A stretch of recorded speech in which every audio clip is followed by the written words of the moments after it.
I think that getting sub 2 is probably the first milestone in 2x2 blindfolded. The main thing is just to work on your memo and practice a lot of solves, but here are some tips to maybe help you get a little faster. A key part of getting sub 2 on blind is to make sure you're using the M2 method. So here are 2 cycles of edges. So I'm gonna solve this one with old Pacman. So you set them up and then do a T-perm.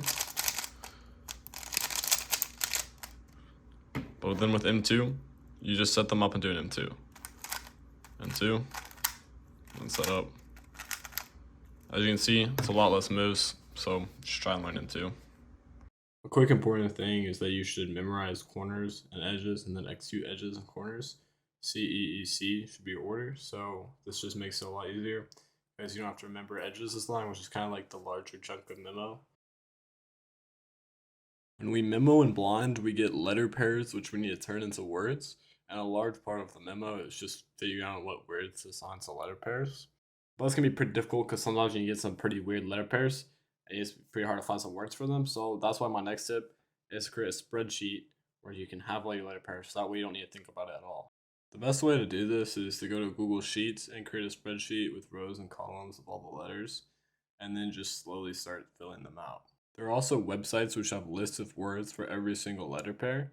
This makes it a lot easier and quicker to find the things you're looking for.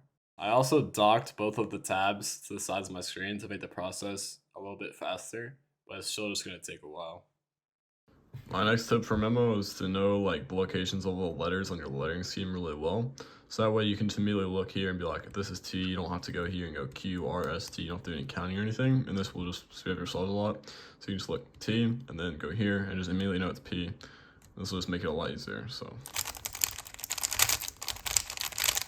next tip is just to make sure you know how to keep track of all the pieces while you're memoing. So for corners, it's pretty easy. You just put your fingers, you can fit them on all the pieces like this. But for edges, there's too many pieces, you can't really feel your fingers on them. So there's 2 main ways to kind of fix this. So once you like have memoed an entire side, like you have all your fingers on it like this, you can just take them off and use them for the other ones.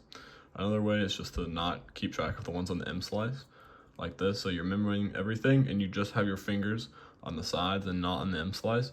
This is your buffer, so these 3 pieces, you only have to keep track of 3 pieces. So it's a lot easier. So just make sure you know how to do this properly so you're not wasting time trying to like figure out and think of your hands in a weird way like this. So when you're practicing to press blindfolded, I recommend using CS timer and turning on multiphase. So to do that, you can go to options, timer, and then you can just turn multiphase and set it to 2. So that way, when you do your solve, once you are finished with your memo, you can just tap a key and then it will save that time. And then when you finish your execution, it saves your splits.